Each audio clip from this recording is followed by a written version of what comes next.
Hi there. Welcome back to the Silence of the Construction Worker. Here we are at the end of 2023, and I have three of my compatriots here that are friends of mine working to solve some of the problems that we've been talking about over this year on the podcast. We want to let you know what's going to happen in 2024 as we try and end this human trafficking, this abuse of Hispanic workers, this destruction of the construction market for union construction and for general, even for non-union construction. The bid process has been a bit of a change for us since this system has come in of abuse of Hispanic workers, and we are here to change it. So I'd like each of my friends to introduce themselves, and then we'll start talking about what we're going to do in 2024. Christine? Christine Byers, I'm business agent with the Carpenters Union. Lucas Pequez, local organizer with OPCMI, Local 222. Andre Rodriguez, Alliston superintendent and journeyman carpenter. All of us have experience in the construction world in Alberta, all different aspects coming from each of us, and we just kind of want to talk a little bit about what we've been doing. So Lucas, why don't you tell a little bit about what we've done in 2023 and some successes and what you'd like to see in 2024. Okay, so we're gonna start with we exposing all these subcontractors, where they're performing all this work with undocumented workers here and all these municipal projects and different cities here in Alberta. We also help, a lot of undocumented workers, to gather the right path so they can get the open permit workers and they can go work for the legit contractor. And another thing I would like to see for next year is try to unite my community, when I and Andres' community, try to unite so we can fight, for our rights, because enough is enough. There has to be a point where, these contractors or this small subcontractor, they have some kind of liability, for what they're doing, which is they're bringing this corruption from South America, from Central America, and this is the reason why our country, it is how it is. And we have to immigrate here to looking for better lives. So next year, I think we should be more like a hands tool, and we go out there and we try to expose them. Since we already tried to reach the city, we try to reach the contractors, and so far everybody just looking the other side, and they're not paying any attention on this or role. And Andreas, we talked about that earlier. It's not the big contractors that are the problem. No, the sub-trades. The sub-trades. Sub-trades. How is it working? The thing is that, go ahead, I'm sorry. No, go ahead. How is this? How do you see that sub-trade system working? The thing is that it's kind of has a lack of manpower, and the projects, they gotta be done on time and on budget. Yeah. So the general contractors, they sometimes don't know what's going on in the field because they are worried about finances and logistics. But we as a field managers, we know that we have been working with illegal people because of the sub-trades, and the sub-trades, they don't have the manpower to commit to the deadlines. So because of our lack of communication and our nature that we bring from our countries, we start doing the same thing that we used to do in our countries here in Canada. So it's a huge opportunity for every single one of us, for the industry, to improve this. And how are we gonna do? Through Lucas, through you, through the carpenter unions, to create awareness of the situation that we have. I think that the top contractors gotta get together and start from the head going down. We have to meet with these owners, these general contractors, and tell them the situation that's going on in their own backyard. You're 100% right. We know that there's a lack of workers, but that does not mean that we can take away the safety. A lot of these workers are working with forged safety tickets. They don't speak English, but they've taken a course in English. How did they pass the test? So they don't have the proper training, which we can get them through any of our training centers. And we have all of our courses translated into Spanish. So that could be one way that we could help save someone. We have young people. One of our podcasts, he fell 25 feet. And because he was a subcontractor working for a big general contractor that all of you know, he was pushed to the side. He's been stuck in a hotel since May, getting $300 a week and trying to live while his wife has a baby in November of this year. It's a tragedy. The safety is not good. They're not paying any taxation. They're not getting paid their overtime. Their overtime is being held. These are all problems because there's not someone protecting these workers. When the concrete and carpentry and labor work on these mega infrastructure projects were unionized, you didn't have this problem. The rebar is all unionized on these projects. You don't have any illegals tying rebar right now. Why? Because the union provides the workforce. They need to have a social insurance number. They need to have the proper fall protection, CSTS, aerial work platform training. They need to have gone through into the apprenticeship system or challenged the exam or been granted journey person status by their employer in order that they can work legally and safely in this country. You're 100% right that the general contractors might not know this is going on, but I could name you every general contractor out there who has taken on a sub-trade, and you need to come to us and we need to talk about that to stop it. We're not trying to slow down your projects. What we're trying to do is protect the worker and protect the name of your company as well, because when this comes out, it's not going to look good on anyone, and so we're trying to help that. Christine, what are some of the projects that you would like to see, and what have you seen out in the field? So you may have heard, but through our through the United Brotherhood of Carpenters, we've had a campaign for quite a few years called Tax Fraud Days of Action. We're working on expanding that, which ties into what you were talking about it's all about the underground economy and exposing the underground economy, because it's our taxpayers, it's everyday people who are paying for these projects. I mean, I would argue that a lot of these big contractors do know. They're eluding that they don't know by hiring these sub-trades that are doing it so they can have it at arm's length from them. We're working on speaking with labor, speaking with all of the different government officials similar to you guys, and partnering with you as well as doing those. So in the new year, we're working on exposing again more of our contractors and larger projects like the LRT and projects like that where we know that this is going on. We're going through the means to not embarrass our contractors, but make sure that taxpayers and our contractors are being held accountable for what's happening on their job sites. Perfect. Yeah, we walked up a bridge. You might have seen on one of our podcasts if you go to Building Trades website. We walked up a bridge here in Edmonton with Kelly McCauley, a conservative MP, a good friend of the Building Trades, and Sarah Hamilton, who's a city councillor for Edmonton. And every worker we found on that site was illegal. 3 of them working for $20 an hour cash, and one is a subcontractor, but with no employees. And that was on a site, and I ran into that company at the Alberta Construction Safety Association, and I ran into their head of safety, and I told him the situation, and his eyes were like saucers, and he said he was meeting with the CEO soon. Subsequently from that meeting, one of the people from their company called us to talk about that subcontractor and was apologetic, and they're going to fix the issue.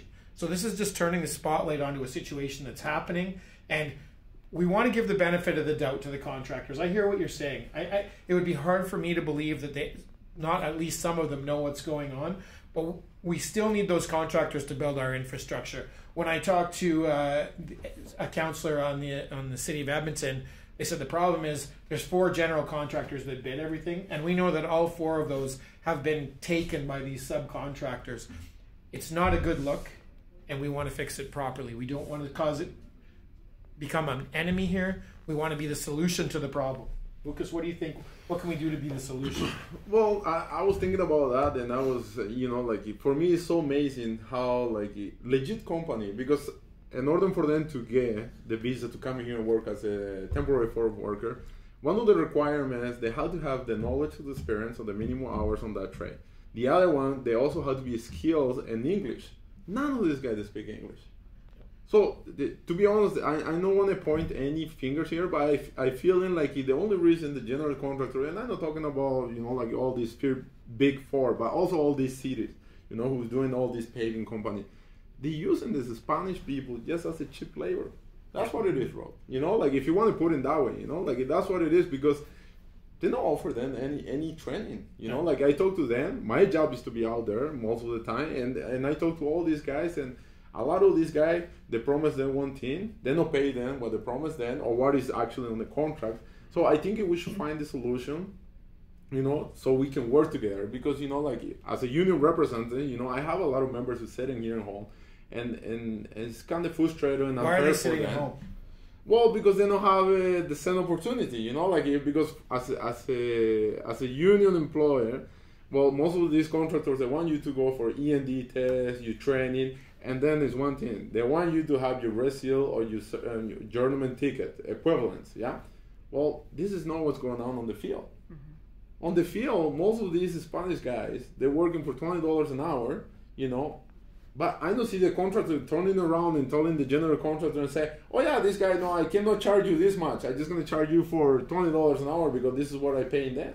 You know, so they're creating this underground economy, mm-hmm. you know, and it doesn't stop there. You know, if you're thinking about most of these small subcontract, what they're doing is, oh, I see the opportunity to make money out of him, and maybe bring more people and make money out of them. So in this summer, you know, together with the 1325 and the Building Trades, we exposed one of these guys. It was like 18 guys on the basement, you know? Like, I came from the third world country. Not even in my country we live like that, you know? So it's unfortunate for all these guys. The only thing they want is one chance, one opportunity so they can do better for themselves and for their kids, you know? And when Vukas talks about the 18 in a basement, that's where they're living. They are living in quarters with not enough bathrooms, with not enough... It's appalling, the conditions that these people are living in. I know, Andres, that you talked about earlier how you address these foremen and these general foremen and say, what's going on? These guys are illegal. Like, what have you found when you tell them that?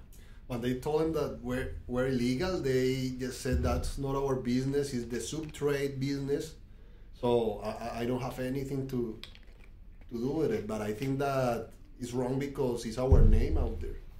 It's the general contractor. So if we as a general contractor start bringing the good sub-trades that pay their dues, they train the people, instead of have a project that is full of deficiencies, we're going to finish on time, on budget, we're going to make money from it, we're going to protect the people, then we're going to build the economy that's supposed to be built.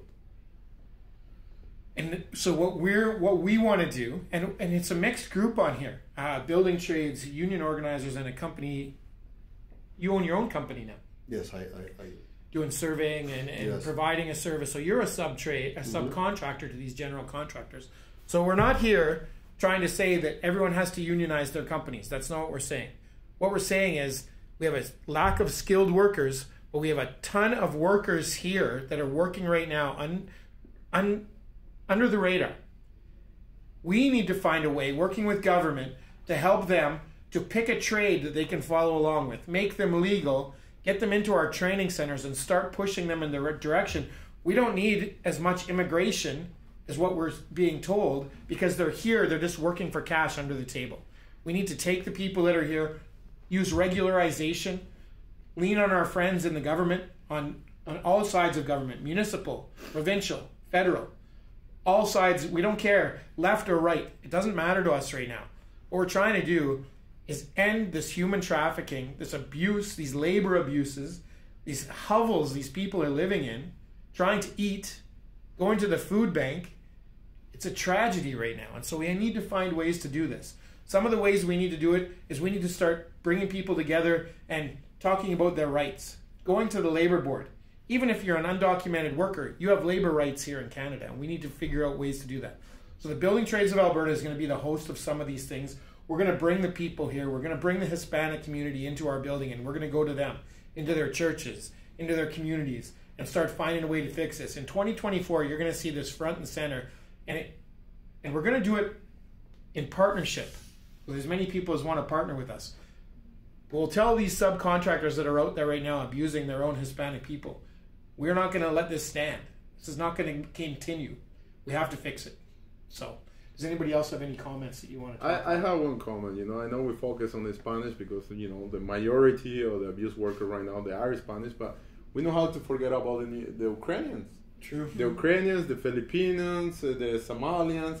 It's so many people now that suffer this. And I get it for some people how they say, no, but this is business. Okay, so what happened to these people when they get hurt? This is my biggest concern. Everybody has a family to support, and everybody's, they have somebody at home. So what happened to that person? I see myself so many people from Mexico, they have to leave and they go back to Mexico because you contact immigration say, oh no, you have to talk to temporary foreign workers. You contact to them, this passing to you. So it seems like it's funny to me how you have all these, like organizations, but nobody's doing anything. It's a gong show. We have 8 people that were fired from DCL that we have been trying to get. We filed TRPs. We filed work permits. I just got a notice one of them was rejected. I reached out to Christian, Deputy Minister of Immigration, Christian Fox, just today. We have gone through months of Randy Boissonneau and working with all of these different politicians. And it seems like as soon as you get to the immigration policies, they go in 1,000 directions. Yeah. And it must be so impossible for people with English as a second language. Well, imagine if you don't speak English, like where are you going to go? Who are you going to cry for? You're thankful that you have something. Yeah. You're thankful that you're making $100 or $50 a day, because you still have to pay rent. So all this is not only creating, this underground economy, but also this opportunity for all these people to abuse them. Because now you have organizations where they're supposed to be helping the undocumented workers. I contact them. You know what they tell me? Oh, we don't want to work with you guys. So, but they're getting money from the government. Yeah.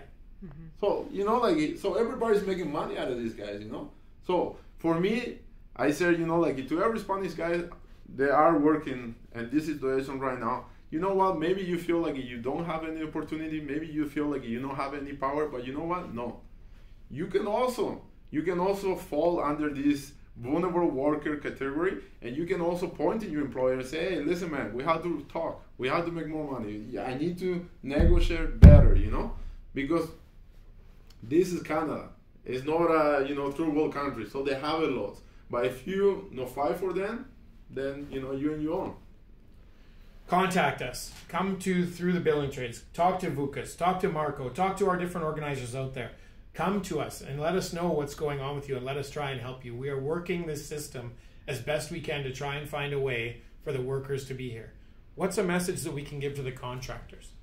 The message is that the contractor gotta hire local legal guys or give them the opportunity with the work visa with the no work visa. What's the other visa? The tourist visa. Okay, yeah. And start giving them the freedom to become legal to these guys.